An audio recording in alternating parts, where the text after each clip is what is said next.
Сайн бацгаана уу эрхэм хүндэт үзэгчдээ. Монголын үндэсний их баяр наадам ардын хувьсгалын 91 жилийн босгон дээр мэндэлсэн нэгэн сайхан номын зохиогчтой та бүхнийг уулзуулах гэж байна. Энэ хүн бол Америкт ажиллаж амьдарч байгаа авьяас бэлэгт монголчуудын ажил амьдрал, амжил бүтээлийг номын хуудаснаа зарсан Америкийн монголчуудын төдийгүй дэлхийд даяар тархан суугаа монголчуудаа өөрийн бичсэн нийтлэл тэмдэглэлээрээ хизээний танил болсон нийтлэлж гомсронгийн гал адрах юм а. За тэгэхээр үндэсний их баяр наадамтай давхцсан таны шинэ ном уншигч олонтойгоо залглаа. Тэгэхээр энэ жилийн баяр наадам таны хувьд урд жилүүдийнхээс онцлог болсон биз дээ. Гэхдээ яг би өмнө нэг ном хэвлүүлж ирсэн. Зүгээр сая бол баг миний 2 жилийн шахуу хөдөлмөрийн үр дүнд энэ ном маань яг наадмын өмнө хэвлэлээс гарсан. Тэгээд одоо бол Америк руу ачигдсан байж байгаа. Аха. Тэгээ яг өмнө гарснууд хайрцуулах бол би энэ удаад энэ номоо хараад ягаад чи илүү их сэтгэл хангалуун байгаа. Ягаад энэ бүхний ард би ийм их юм хийж амжлаа гэж юу гэж энэ удаад нэг бодож амжсан тэр хэрээрээ би бас их сэтгэл хангалуун энэ болгон бас надад их баяр багтал минь байсан. Тийм болохоор одоо нэг утгаараа наадам бас миний номны одоо хийсэн баяр тохиож байгаа үед би бас их сэтгэл хангалуун баяртай сайхан байсан. Тэгэхээр та ер нь энэ номыг яагаад бичих санаа төрсөн юм бэ? 2010 оны 10 сард анх эхлээд Морины аримд алба хааж байгаа хос хоёртой уулзсан юм л да. Тэгээд бид хоёр сууж байгаад нэг ер нь хос хоёрын өнгөрүүлсэн түүх одоо тэр амьдрал надад сонирхолтой санагдсан учраас хоёулаа нэг ярилцлага хийж үзье гэж ярьсан. Тэгээд бид хоёр ярилцлаа. Тэгээд би тэр анхудаа л одоо би ярилцлага хийж үзэж байгаа юм шүү дээ. Би бол өмнө ярилцлагын төрлөөр ер нь юм бичиж байгаагүй. Тэгээд би үндсэндээ нэг 2 хоногийн дараагаар тэрийг ярилцлага болгоод сайт дээр тавьсан. Дөнгөж тавиал 1000 гаруй хүн уншаал эхэлсэн. Тэгтэл би хүмүүсийн нэг ямар их сонирхож байна гэж бодож эхэлсэн. Хүмүүсийн сонирхол сэтгэлийг харах юм бол ягаад чи тэр хүмүүсийн цааталт ингээд нэг монгол хүмүүсээр бахархал нь асч бадраад байгаа нь мэдрэгдээд байсан л да. Тэгэл би дараа нэг ерөөсөө энэ Америкт байж байгаа мундаг залуучууд энэ монголчуудаа нэг хайж олж ер нь энийг цуврал ярилцлага хийж үзэл яасан бэ гэж бодсон. Тэгээд тэгэж бодоод хос хоёртой ярилцлага хийж эхэлснээс хойш үндсэндээ 1 жил 8 сарын хугацаа энэ зарцуулсан. Маш их хайлт хийсэн, маш олон хүмүүсийг ятгаж гуйсан. Тэгээ үндсэндээ 35 хүний ярилцлага хийсэн л дээ. Энэгээсэндээ одоо тэрнээс үүссэн урам тэгээд бас миний одоо амтанд нь орсон гэхүүд дээ тий. Тэгээ одоо ямар улсныг мэдгүй гэхдээ би өөрөөрөө л ярилцлах ирсэн л дээ. Тэгээ өөрөөрөө илэрхийлсэн тэр хүмүүсийг өөрөөрөө харсан. Тэр хүмүүсийн дотоод зүрх сэтгэлийг би өөрөөрөө л илэрхийлсэн.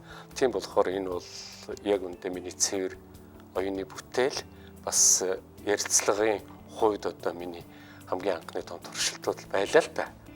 Би бол ярилцлага хүмүүсээ сонгохдоо Америкийн нийгмийн өнөөдрийн Америкийн нийгмийн салбар дотор байж байгаа салбар болгонд байж байгаа монголчуудаас одоо хамгийн тэнд өөрийн орон зайгаа эзэлцээ өөрийн одоо боломжийн төвшөнд явж байгаа үнэлэгдчихсэн тийм хүмүүсийг сонгож авахыг хичээсэн.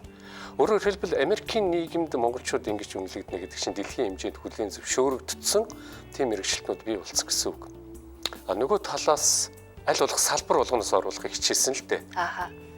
Мэдээллийн технологийн салбраас нэгдсэн үндэсний байгууллагад ажиллаж байгаа, Дэлхийн банкнд ажиллаж байгаа, аюул мэндийн салбар, тэгээд тодорхой хэмжээгээр урлаг соёлын салбар гэгчлэнгээр аль болох их хүрээнд хамруулахыг бодсон. Ягаад гэвэл чинь монголчууд одоо Америкт ирээд гарч ирснээс хойш бараг 20 хүрэхгүй жил тийм ээ. Жинхэнэ төвлөр нь бол үндсэндээ бараг 12 жил болж байгаа шүү дээ. 2000 оноос хойш яхан идэвхтэй төвлөр. Гэтэл бодоод үзтээ. Энэ 12 жилийн дотор монголчууд өнөөдөр Америкийн нийгмийн бүх салбар дотор ингээд ороод ирсэн байна. Монголчууд Америкт орж ирсээр 200 жил болоогүй, 100 жил болоогүй, 50 жил болоогүй. Гэтэл тэр үндэстнүүдтэй харьцуулах юм бол энэ богино хугацаанд ямар мундаг төвшөнд ороод ирсэн байна. Тэгээ яг хүн сонгох үед бол би хүмүүсээс их сургалж ирсэн. Гэхдээ намайг энэ 3, 4, 5 дахь ярилцлагын дараагаас хүмүүс надад санал тавьж гисэн. Тэнд тийм хүн байна, энд ийм хүн байна. Гэхдээ бас амаргүй байсан л да. Ягаад гэвэл тэр хүмүүсийн ярилцлага өгдөхийн дуртай байгаагүй. Ягаад гэвэл манайхны л нөгөө нэг аран шин байсан л да. За та би ч одоо юу хийцээ. Одоо би ингэж намайг ингэж гаргаж ирээд яах вэ гээл те. Гэтэл би тэр хүмүүсийг ятгах хэрэгтэй болсон. Би тэр хүмүүст нэг л үг хэлсэн. Чи үнэхээр мундаг юм те? Чи ганцаараа мундаг байгаад яах юм бэ? Бид нар бусад монголчуудаа өнөөдөр Монголын өсч өндөж байгаа залуучуудад одоо хэрэгтэй хэлэх хэрэгтэй байна шүү дээ. Энэ чи бие биш те. Хамтдаа хэлэх хэрэгтэй байна. Энэ хүмүүст нэг юм ойлгуулах хэрэгтэй байна. Тийм бодлоор их ятгсан, тэгээ ихч явсан, ихч цаг зарцуулсан. Тэгтээ би энэ хүмүүст үнэхээр чин сэтгэлээсээ талархаж байгаа. Тэгэхээр одоо миний сэтгэл зүрхийг ойлгож, миний зорж байгаа юмыг дэмжиж энэ болгоныг хийсэн учраас би одоо тэр хүмүүст маш их талархаж байгаа. Тэгэхээр 35 хүнтэй ярилцсан гэдэг бол одоо бас яггүй ажил шүү дээ тийм ээ. Тэгэхээр ярилцагч болгоныхоо онцлогийг одоо та хэрхэн гаргаж ирж ирсэн бэ? Тэгэхээр би өөрийн арга л хэрэгэлсэн. Би ямар арга хэрэгэлсэн юм бэхээр хүнд ингээд асуулт тавья гэж бодъё л доо. Тэ? Хүнд асуулт тавихад хүн бол асуултанд л хариулдаг. Тэгэл дараа нь яах юм мэдэхгүй те. Зөвхөн асуултанд хариулснаар тэр хүний дотоод сэтгэлийг гаргаж ирэх боломж байхгүй. Миний хүсэж байсан юм гэхээр яг тэр хүн хин юм бэ те. Тэр хүний дотор зүрх сэтгэлд юу байна? Энэ хин бэ гэдгийг гаргахыг хүссэн. Тийм болохоор би тэр хүмүүстэй юу хийсэн гэхээр ерөөсөө хоёлаа зүгээр л ярилцъя те. Тэгэхээр зүгээр чи намайг ингээд найз нөхрөө гэж бодчих. Чи тэгээд найзтай ярьдаг л тэр зүйлээ л ярьчих. Тэгэл хоёлаа би чиний яриг сонсъё. Тэгээд тэр хүн ярьдаг заримдаа бидний яриа чинь 3-4 цаг 7-8 цаг ч үргэлжлэх нь би яг тэгвэл би яг тэр хүний дэргэд байж өдөр яг нэг бүт өдөр хамт байж тэр хүнийг ажигладаг. Хамгийн гол нь тэр хүний яг нүдрүүн харж сууж байгаад би бүх яриаг нь сонсдог. Хүний нүд маш их юм өгүүлдэг тэр хүн те. Юу хэлж байгаа, юу хэлэх гээд байгааг нь би мэдэрдэг. Тэгээд л маш их юм ярина л да. Тэгэл тэр чинь нэг цаасны мухар дээр л үнцэг дээр л бүх юма тогтоо тэмдэглэж авна. Бүх л хугацаанд тэр хүнийг яг өөрөө нүдээр харж танихыг хичээдэг. Тэгэл дараа нь тэрийг ярилцлага болгож бичих юм л да. Асуулт хариулт болгоод ингээ ярилцлага. Би яг уу тэр бүх ярийн нийцэд миний тавьж байгаа зорилго болохоор хүмүүс тэр хүний энэ амьдралаас хэрэгтэй ганц өгүүлбэрч болсон хэлж байгаа юм гэдэг. Тэрнээс би тэр хүмүүсийг хоосон магтаад яах юм. Чи мундаг энд нэг ийм мундаг хүн байлаа. Энэ лаг юм а биш. Зүгээр л энэ хүн ийм л юм бодож байна те. Энэ хүн ийм имийг туулж, ийм имийг давж, ийм л төвшөнд хүрээд иржээ те. Тэгээ энэ хүн одоо залуучууд та нарт монголчууд бидэнд те ийм л юм хэлж байна гэдгийг л гаргахыг хүссэн. Тэгэхээр яг тэгжил хийсэн л дээ. Хүмүүс ингэдэг юм л да. Чи ярилцлага ихтэй интернетээр хийчих гэдэг. Тэгээ би хүний нүдийг хараагүй гэж би тэр хол зайнаас тэр хүний хэлж байгаа үгийг сэтгэл зүрхийг би яаж мэдрэх юм бэ? Тэгээд би заавал нисдэг байхгүй юу? Тэр хүнтэй чинь очиж хамт сууж урдаас нь хар сууж яг найз нөхдөд хүрээнд ярилцчихэж нэг хийдэг юм л да. Та ярилцлагандаа диктофон хэрэглэдэг үү? Яа хүмүүс ингэдэг. Диктофон яг хэрэглэдэг юм бэ? Бид нар байна орно нэг юм дээр алдаа хийдэг. Техник хөгжсөн. Диктофон хийвэл би диктофондоо найдана. Яг одоо би тэгтээ хэрэглэж үзье гэж бодог. Диктофон хэрэглэвэл би өөрөөр хэлбэл анхаарлаа тэр хүний ярианд төвлөрүүлж чадахгүй хож магадгүй гэж боддог байхгүй. Хүмүүс дандаа тэрэнд жишээлх юм бол өнөөдөр хүүхдүүд үржүүлэхээ үрцээжлэхээ байцсан шүү дээ. Тооны машин байгаа учраас 88 хэд өгөхөөр тооны машин дээр хийж 64 гэдэг нь ч хэлэхгүйтэй адил. Гэтэл хүний оюун ухаан дандаа дасгал хэрэгтэй. Тэ маш их дасгал хэрэгтэй. Өнөөдөр GPS гараад ирсэн хүмүүс зам тогтоохоо болцсон. Хаашаа ч явсан нөгөө GPS. Тэрнтэй адилхан өнөөдөр сэтгүүл зүйч гисэн тогтоох дасгал заавал байх хэрэгтэй юм шиг надад санагддаг. Сэтгүүлч өнөх хувьд ч гэсэн. Тийм болохоор би ерөөсөө л цаасан дээр ганцхан өгүүлбэрүүдийг өөртөө ойлгомжтой байдлаар тэмдэглэдэг. Би ерөөсөө тэр хүнийг л харж бүх юмыг тогтоох хэрэгтэй байгаа юм. Тэ?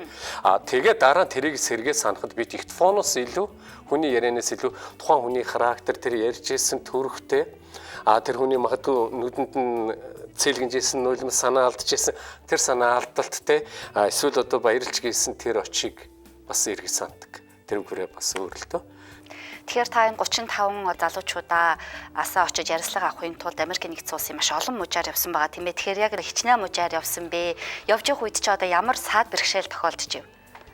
Тэг яг би чинь одоо Вашингтонд чулууны үйлдвэрт ажилладаг шүү дээ. Би чинь 5 өдөр ажиллана. Надад олдож байгаа 2 өдөр бол хагас утасаа 12 мужид нийтдээ 22 удаа нислэг хийсэн. За цөөхөн хүмүүс надад тусалж исэн л да. Заримдаа зардал чинь туслая гэд. Гэхдээ их зардлаа би өөрөө гаргасан. Яг тэгэл хүмүүс надаас асууж байгаа. Галаа чи ингэж ямар ашигтай юм бэ? Чам ямар хэрэгтэй? Чамд ямар ашигтай юм бэ? Ямар хэрэгтэй юм бэ? би тэр хүмүүст юу гэж хэлсэн бэ? Би энийхээ өөрөө хийхийг л хүссэн те. Би өөрөө хийх гэж байгаа юм аа хийж чинь те. Би хүссэн юм аа хийж чинь. Тийм болохоор хүндрэл бэрхшээл байлгүй яг те. Одоо онгоцны билетээс өсвөлээл заримдаа чинь би 5 дахь өдөр ажил тарчаад шөнө уцсан суугаад нисэн. Хичнээн ядар тэр хотод очно. Би үндсэндээ тэр хотуудын годамжаар бараг яваагүй. 2 өдөр явхад би 2 хүнтэй ярилцлах гэж амжих гэж л тийм учраас тэр хагасаа өдөр буулаа тий. Тэр нэг хүнтэйгээ ярилцаж өдрийг хамт өнгөрөөн бүтэн сая өдрөө дахиад нэг хүнтэйгээ ярилцаж өдрийг өнгөрөөн шүн буцаад онгоцон суун нэгтгэхээ өглөө буу. Тэгээ зарим тохиолдолд нэгтгэхээ өглөө онгоцноос буучаа шууд ажил руугаа явж байгаа байхгүй. Оройн бүр ядарсан л гэртээ орж ирнэ. Тэгээл энэ чинь ахаал шүн ажилласаа ирсэн тэр шүнүүд шивэн тий сайтуудад тавина. Тэгээ яг хуу хийх ёстой юм. Зайлшгүй хийх ёстой. Нууц иш бол одоо та энэ 35 залуучуудыг оролцуулахад хичнээн төгрөг гаргасан байна. Гэхдээ нуух юу байх вэ? Зөвхөн онгоцны зардал би 12,000 доллар гаргасан. Миний сэтгэлд хамгийн гол энэ рүү ихт хүмүүс юм хэрэг би өнөөдөр өсөж өндөж байгаа Монголын залуучуудын төлөө санаа зовсон. Яг тэгвэл өнөөдөр манай Монголын нийгмийн тогтолцооноос болоод залуучууд юу ч үзээгүй жиж улс төрд орох гэж хүсээд байна те. Зүгээр нэг мөнгөтэй баян хүний одоо гар хөл болж явахыг хүсээд байна. Биш ээ, энэ биш. Өнөөдөр Монголын залуучуудын өмнө дэлхийн ертөнцийн нээлттэй болчихлоо шүү дээ, тий? Тэг бүх л юм нээлттэй боломжтой болчихлоо. Одоо залуучууд юу хийх ёстой? Сурах хэрэгтэй байхгүй юу, тий? Зүгээр л энэ залуу насн дээр битгий улс төр сонирх, битгий мөнгөө. Чи зүгээр л сур, тий? Чи зүгээр хичнээн хэцүү тий чиний өмнө бэрхшээл тохиолдсон ч шанал зовж байгаа ч болсон сураатах юм сур. Тийх юм бол чамд Microsoft-од ажиллах боломж нь байна, Nube-д ажиллах боломж нь байна, Дэлхийн банкнд ажиллах боломж байна. Чи зүгээр л дэлхийн хэмжээнд хүлээн зөвшөөрөгдөх тийм түвшинд хүрэх бүх боломж нь байна. Тэгээ манай дээр гаммагийн ярилцлага дээр биш шүү дээ Япончууд тэгж хэлсэн гинэ. Монголчууд та нар бус үндэснүүд толгой улсууч юу дээ. Ийм бахархам түүхтэй, ийм агуу ард түмний үрсад те та нар хизээч бусдаас доор явах ёсгүй гэдэг. Тэгэхээр яг л энэ сэтгэлгээг энэ залуучуудад ойлгуулахыг л хүссэн юм. Зүгээр л миний хувьд одоо гол тэмүүлсэн юм өнөөдрийн залуучуудад энэ бол та нарын үлгэр жишээ те. Зүгээр таны хүрч болох боломж те. Энэ бол таны одоо өөртөө шингээж болох зүйл чинь энийг л би биш те. Энэ хүмүүстэй хамт энэ залуучуудад л ойлгуулах гэж хүссэн. Тэгэл гол зорилго нь л байлаа л да.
Дэлхийгээр тархан суугаа монголчуудын зар мэдээллийн нэгдсэн төв orlo.com.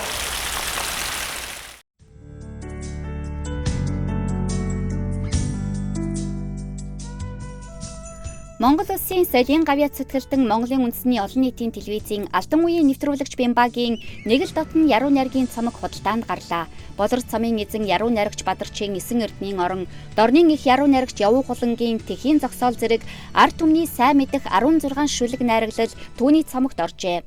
Уншиг сонсогчдоо эх орныхоо яруу найргийн шилдэг бүтээлүүдийг сорчлон уншиж, танил дотн дуу хоолоогоор төлөвлөж байгаа түүний цамгийг Монголд Hi-Fi Records хөгжмийн дэлгүүрээс Америк Америкт Вашингтон хот дахь соёл үйлчилгээний Сакура төвөөс худалдан аваарай.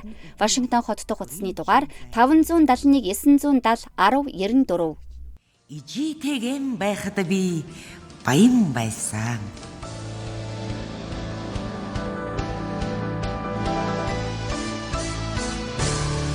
Ижитэйгэн байхад би баян байсан.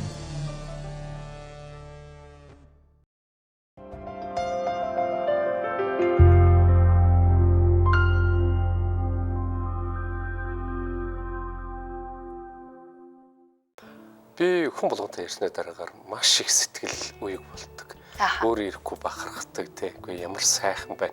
Тэр болгон ч ингээд ядарлаас илүүтэй тий. Надад маш их урам өгдөг байсан. Зүгээр хүмүүст хамгийн их сонирхолтой хос хоёрын ярилцлага байсан л да.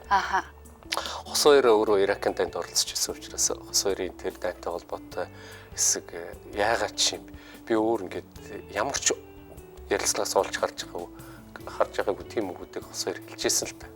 Жишээлх юм бол бид тэр дайны тухай ярьж байхгүй юу.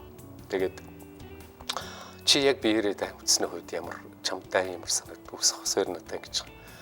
Дайн бол хар биш, цагаан биш, саарлан гэдэг. Дайнд үхэл амьдрал хоёр зэрэгцэж явдаг. Хүн чанар, айдас хоёр зэрэгцэж явдаг. Дайн хүнийг яг нүцгэн үннийг нь харуулдаг. Дайнд хүмүүс ерөнхийлөгчийн болон эх орныхоо төлөө тулалддаггүй юм.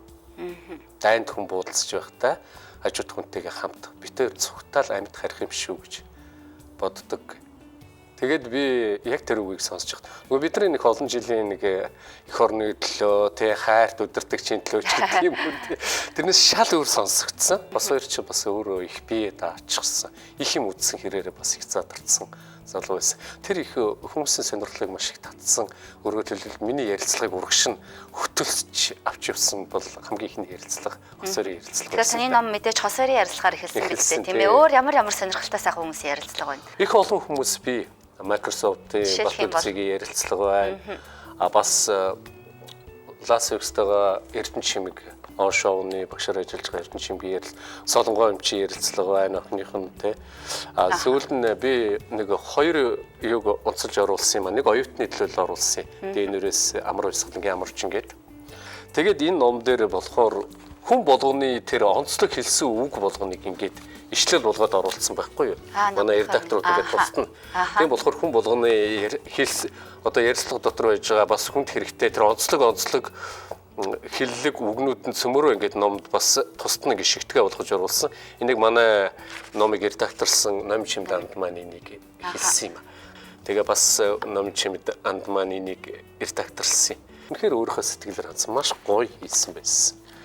Энэ номын хавцыг бол манай Гамболт хийсэн юм. Одоо өнөөдөр энэ ярилцлага дотор байгаагаас бас л миний их өндөр үнэлж байгаа хүн бас миний одоо дотны найз Барако Америкийн нэгдсэн улсын ерөнхийлөгч